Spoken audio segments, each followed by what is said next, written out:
I'm gonna go Barbara. Started off in how you see the world, but I heard a little bit. This maybe you want to, unless you see it differently 2 days later. State, Michigan, right here. Oh, no, another What? Michigan. Oh, yeah, we have that thing already. Are you Michigan? That's right. I went. Oh my God. I'm surrounded by Michigan guys. It could be worse. Yeah, I'm still, for those of you who are football fans and saw the Penn State Notre Dame game, that call in the last 33 seconds cost us the game. But anyway, there's always next year. But what's great about Barbara is on the endowment committee at Penn State. What, $8 billion endowment? About 7 billion. Yeah, and then just a brief thing on that, Penn State endowment, we're about 7 billion. Not large enough to do direct investing in companies, so we do all funds, but we've been doing a lot in the VC, usually pretty established funds. We've done a lot in private equity, in private credit. That's really been our emphasis the last year, and it's going to continue to. And guess what's different than the Naples is how do you see public versus private? In terms of Either just what excites you or what's your lens on public versus private? Either are you leaning more public, more private? at Penn State, more private, because the public, we've got obviously allocation and public equities, stocks, some international, but mostly US. But they're really using the stocks as a source of funds to invest in other areas. So we're probably about 50% in equities overall.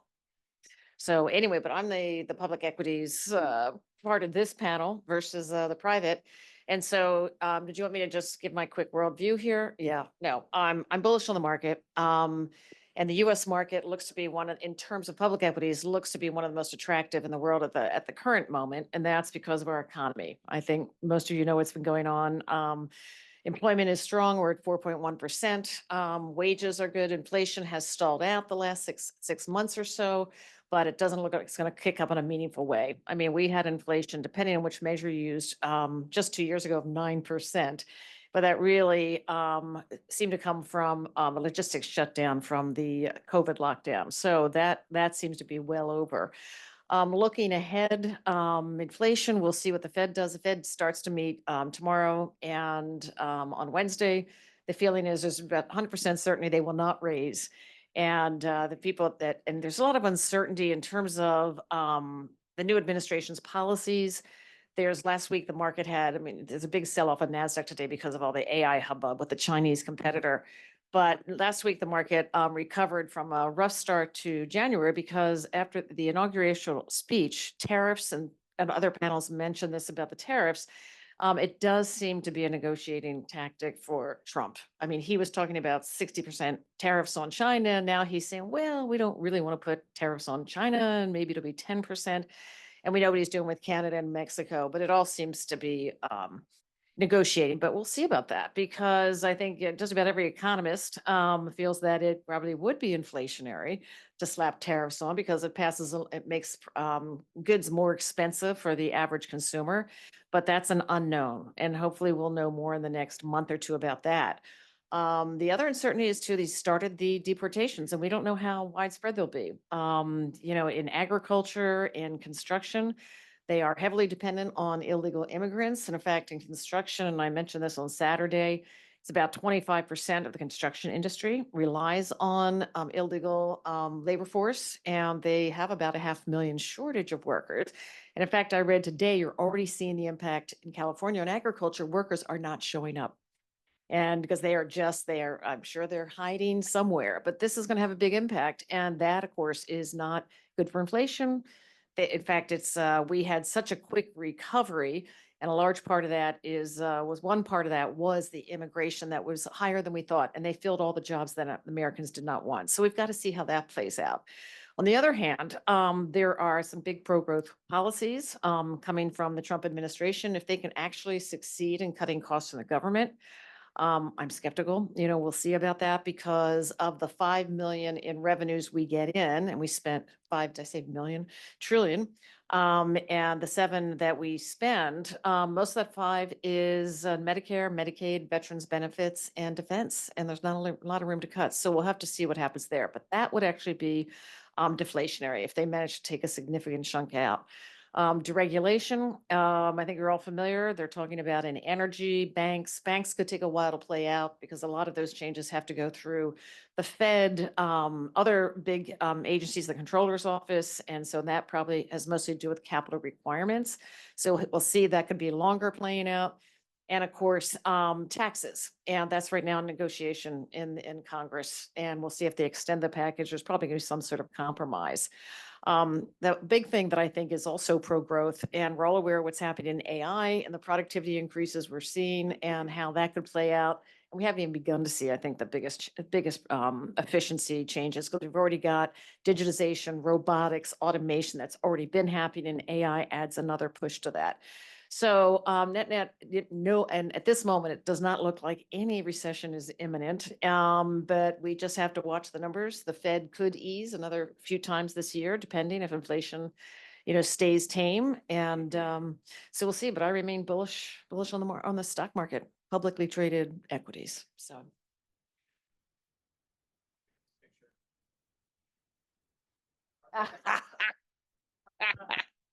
Uh,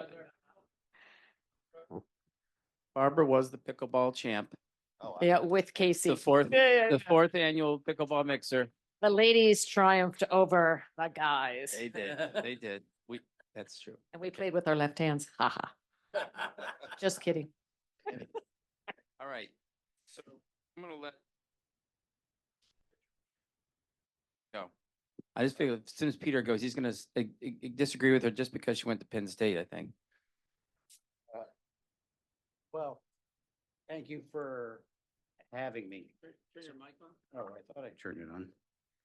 There we go. Thank you for having me. First of all, I know a lot of you are here and you all looked out the window, right? Has anyone counted the number of cranes that are out there? I guess there was too much regulation. Growth was so slow. Prior policies were terrible. We got the lowest unemployment in 50 years. Jesus, it could only get better from here. So I think when we're here next year, let's see how many of those cranes are still there, but not being utilized. As I've seen around the world, from Saudi Arabia to Latin America, policy is not optimism. So let's just go down a short little path here, right? Fiscal policy has been so expansionary, hence all the cranes, that monetary policy has been neutered. And that's why we didn't see the impact of record increasing interest rates during the cycle, because unemployment went down, growth continued, and it's there. So I could go into a lot of detail, but just two things. Household formation equals GDP growth. And meaningful change takes place slowly over time. So US population, domestic number of children being born has slowed dramatically. That has been filled by immigration. The lack of immigration is going to slow down household formation. At the same time, we are going to have a gigantic fiscal, in technical terms, a shit show, right? Because when Republicans come into power, they're really, really good at spending money. When they get out of power, they're like, oh no, we can't spend any more money. And they're all about trying to cut taxes. So the water in the dam is going to overflow into rising rates, 5-year, 10-year, 30-year. We've seen that already. As a market trading guy, I don't know if today was the place to go short at, 455, 453. It could get down to the upper 440s, but whatever, I'm going to take a shot. And then I tweeted earlier today that arrogance is thinking that I'm right and the markets are wrong. And in policy, it's thinking that policymakers control events rather than the other way around. So if you think that we're going to take 50 years of policy and turn it around and have the same growth and market outcomes that we've had, I'm willing to not go along on that ride. And just finally, small trivial fact, right? Trump won, was the only president to have two bear markets in his first term. I think that Kelly and Conway talked about alternative facts. So what they said and what reality is are two different things. So that is something that we need to be careful of. I would say 1 week in, my 2-word explanation is, oh my. Okay. Rich, in the wake of Peter? Okay, this is a great panel. It's a pleasure to be on this esteemed group. I enjoy listening, and I often come to these events and try to hide, but Mark doesn't let me. My background is as a founder, managing partner of lower mid-market private equity firms and as an allocator for a family office. And I've set up in my career 3 investment platforms and 5 private equity funds, and they've all been on the risky side. So my profile is really as an emerging manager in private capital, where I take more risk than most people would say they're comfortable with. And I'm doing it again in the blockchain and Web3 world. I recently went to a talk by Alan Patricoff, who's 90 years old, and he set up 4 private equity platforms. And he wrote a book called No Red Lights. And he's a fascinating guy. He also was the senior partner of Patricia Clarity, who worked in Russia for many years. And when I was speaking to him afterwards, he said he gave the eulogy at her funeral. And he was asked what was the biggest quality that helped him define his success. And the word was curiosity. And so when I think about coming to 361 events and the range of things, one of the things that attracts me is curiosity, because there's so many interesting things that are going on. So to say one is better than the others is a really misplaced judgment.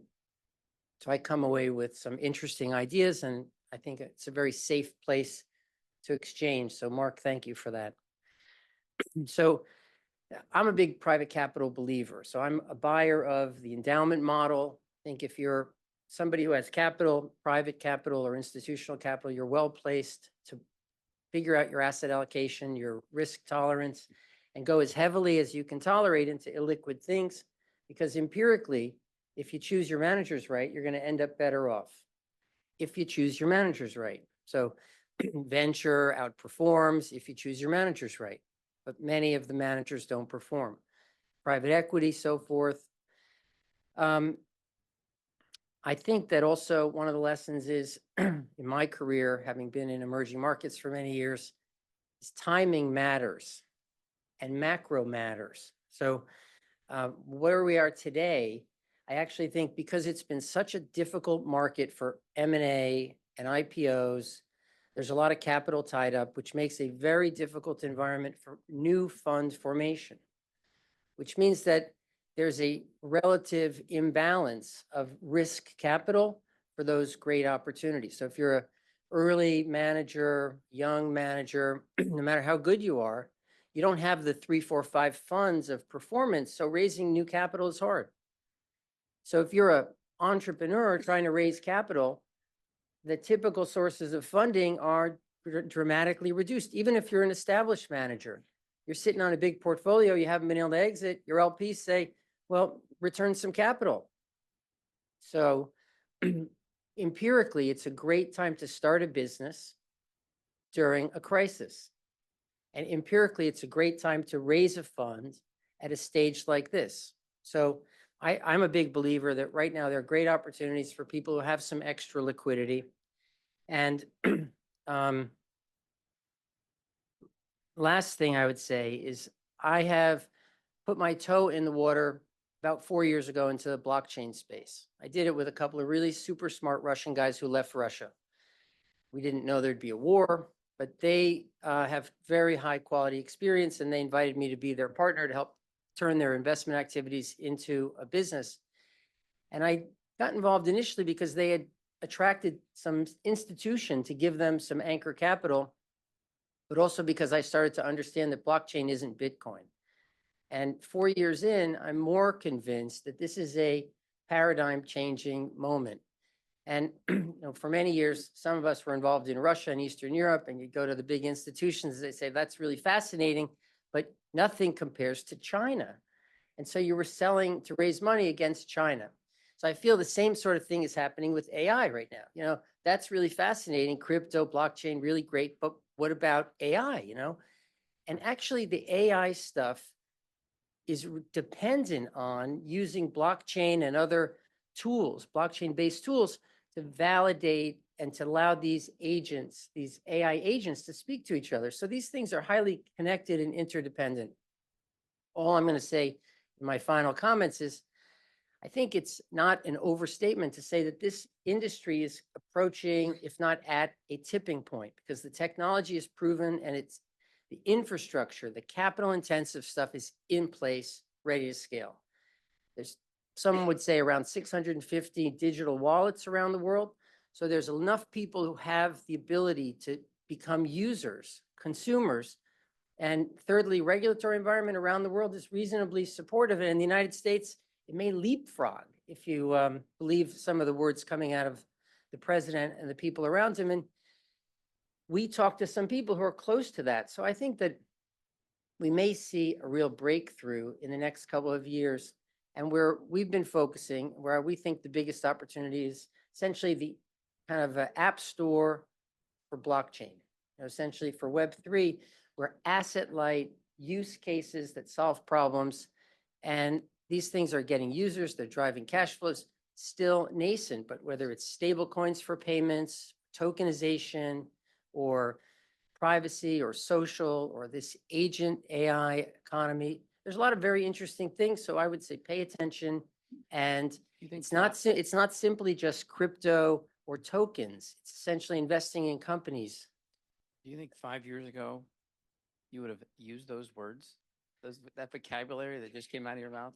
5 years ago, I would not have known, one for the other. Yeah. And my partners say, you still don't understand it good enough. All right. So well, anyway, I don't want to go on it. I'm not trying to sell my wanna- book. I'm selling the space No, I as get it, something I to get pay it. attention to. So I want to actually, Steve, a few to go, because I think when Hamlet goes, it'll go in a different direction. Thank you. First of all, I've done this with Mark for 5 years, and how this group's evolved is just amazing. And the conferences get better and the quality of the people attending gets better. Hopefully you evolve too. You've evolved Hopefully. as well. Yeah. I'm going to take a little bit different approach. I think the public versus private's been the wrong argument all along. I think it's public and privates, depending on what your liquidity risk and profiles are and how you time it. So I think we've had the wrong discussion here for way too long. I think we have to get back to normal asset allocation models. And I think that we're moving off of zero interest rates. If we go back there, forget about it for publics or privates. If we get back to zero interest rates, we have problems we can't imagine. I think that's because the backdrop we're facing today is too little growth around the world, too much debt, limited fiscal space for governments to respond, more demands from the population on those governments. The conflicts are creating too much change. And then we have changing terms of trade as well. So against that backdrop, when you look at the leadership around the world, we have a lack of leadership as well. So I think that's part of the reason why capital continues to flow to the US, and the US will continue to be a magnet for capital, because we do have some characteristics that are structural in nature that will continue to drive money to the United States. I think the bulk markets are both overvalued and undervalued, and you hope you're in the right ones. But I think we're going to see that valuation difference remain, because I think a lot of the companies, if you're not in a good enough financial position today, it's going to be very hard to get there, because I don't see rates coming down. I think there may be a chance that we have a rates moving up from here. We've had a big drop of 30 basis points in the last couple of weeks, but we've had a pretty sharp move since the Fed started cutting. And that says there are different problems in the world than I think we're addressing. I think productivity will be one of the answers, as Barb mentioned, and I am positive on the US markets for this year. But I also think there's going to be some really interesting opportunities in Europe, which I've been negative on for a while. And I think you're starting to see one thing that's really interesting is some of the comments of the US and China towards each other. And it may just be dialing down the rhetoric in the near term, but that could be exactly what the economy needs. So I'll stop there, Mark. Well, for a long time, Hamlet, we've been talking about your beloved Iran. And so much has shifted. Seems recently we were just, we were talking about Israel earlier today. Like what a great time to invest in Israel. And its position right now with Hezbollah and Hamas, and then Syria going quasi fully democratic, and the emperor, the Iranian emperor with the clothes that whatever it has, is we all, it's sort of jokes of what the Israelis probably have the ability to do. So given that dynamic, we said that would be a shift in global geopolitics if that domino fell. What's your view? This is very specific because you've been following that space. Since birth. Yeah. What do you think of that domino today? Yeah, for those of you guys who've never heard me talk before, my background is a mix of government and venture. Where I worked in the national security space for a good chunk of my adult life. Formed a VC fund about 7 years ago with this novel little thesis that we're getting into a second Cold War, if not a much bigger conflict. And it'd be imperative for us to drive private sector innovation and technology into the national security space. So that's kind of the optic I come from. We're a bunch of shameless capitalists who want to make a lot of money for our investors. We also think we're at a pivotal point in society here. But going back to the Iran piece,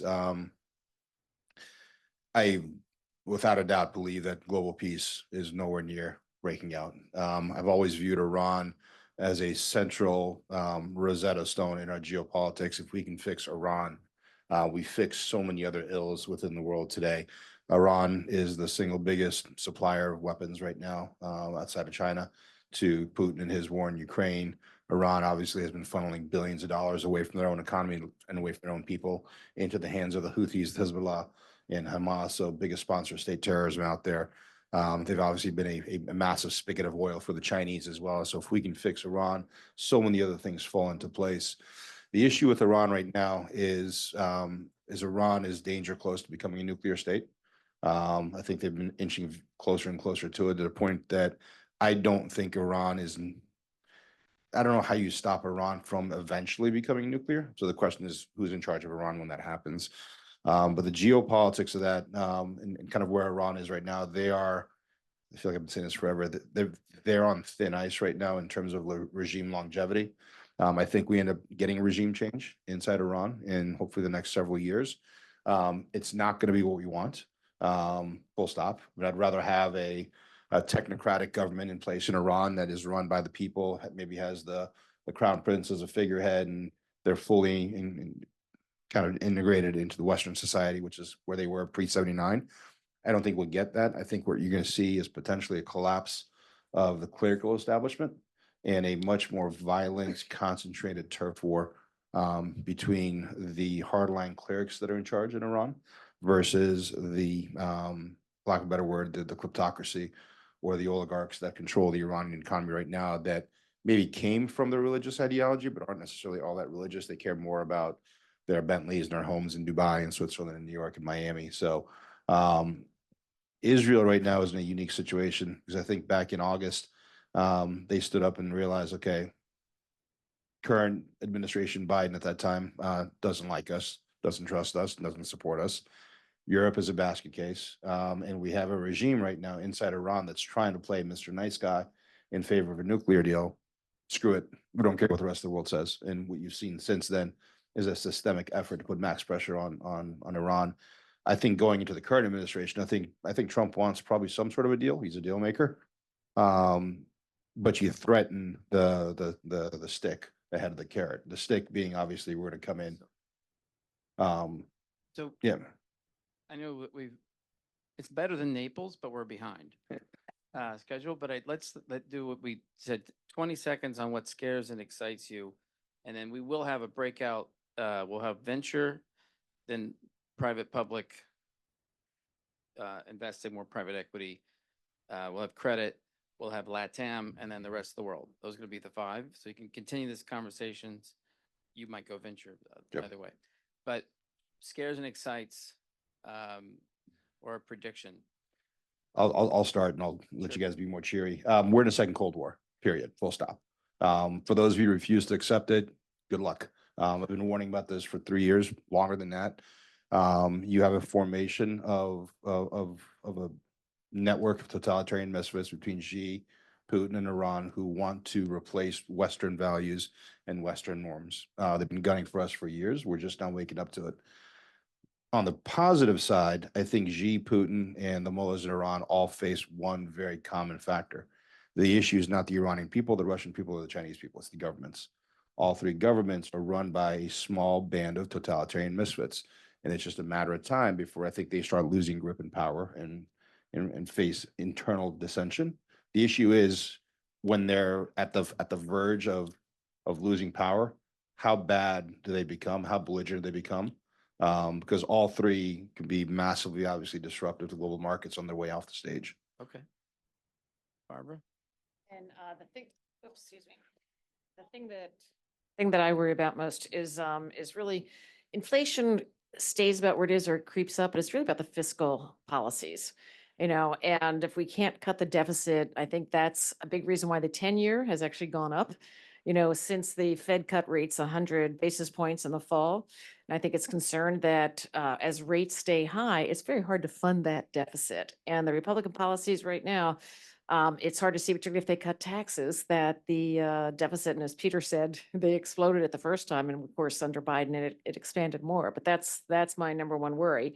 What I'm most excited about is really potential, as we talked earlier about AI and all things related. I just think there's a lot of productivity growth to come and a lot of changes in this next 12 to 18 months that is really going to make things in business much more efficient and better. So we should see a lot of benefits there. What scares me, one word, Trump. Everybody around this, I've listened to multiple panels. They've talked about him as being a deal maker. Anyone offline in public can try to tell me one deal that he's done in the last 40 years. I'd be most grateful for that. Talk is cheap. The other thing that scares me is the quality of his human capital.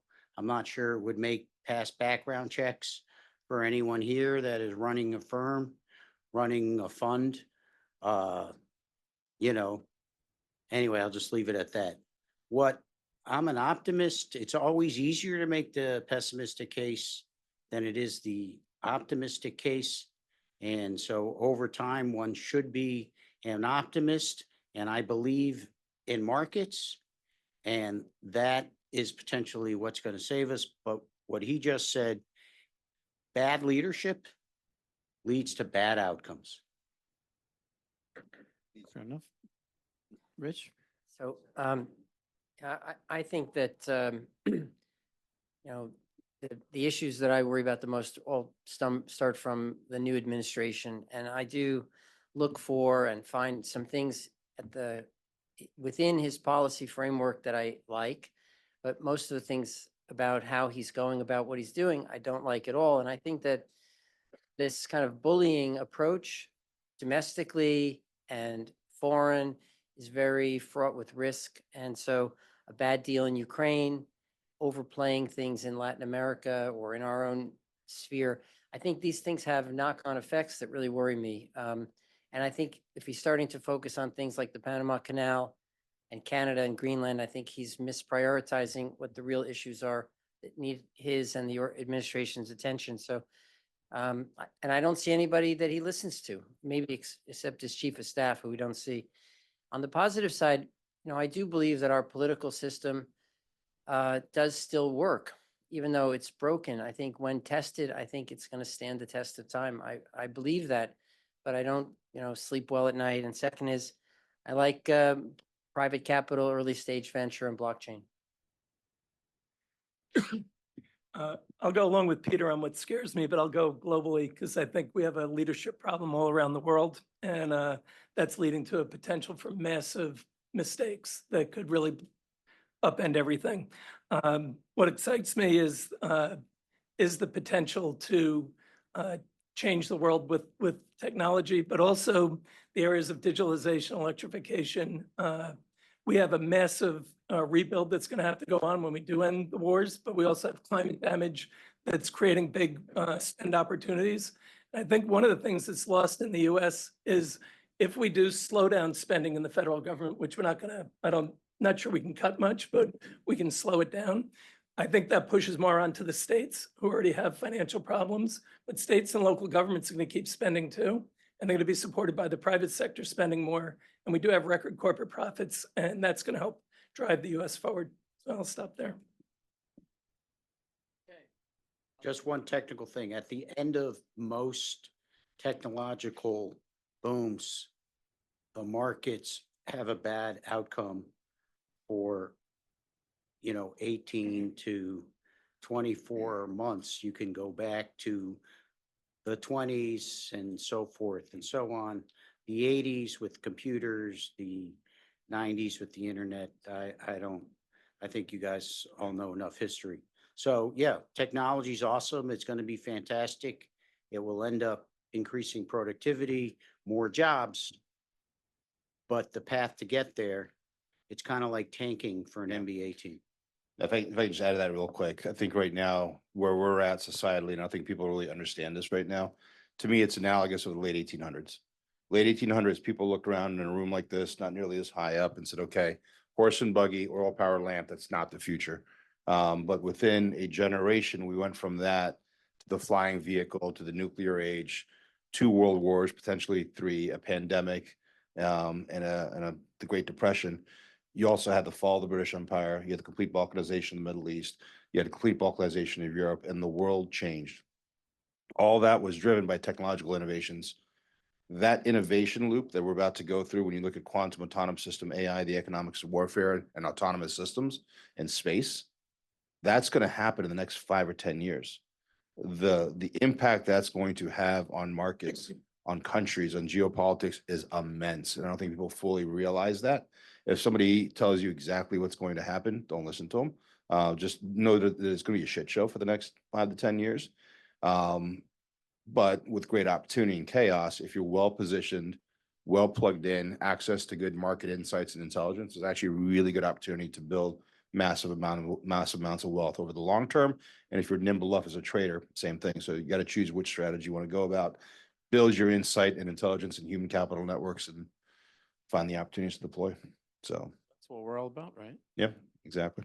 Well, if you didn't notice, 5 minutes ago, we are now ahead of schedule because I just moved everything back 15 minutes. So that is collective power. Okay, thank you, everybody. Appreciate it. Now, we're going to have one last panel.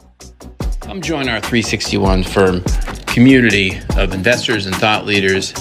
We have a lot of events created by the community as we collaborate on investments and philanthropic interests. Join us.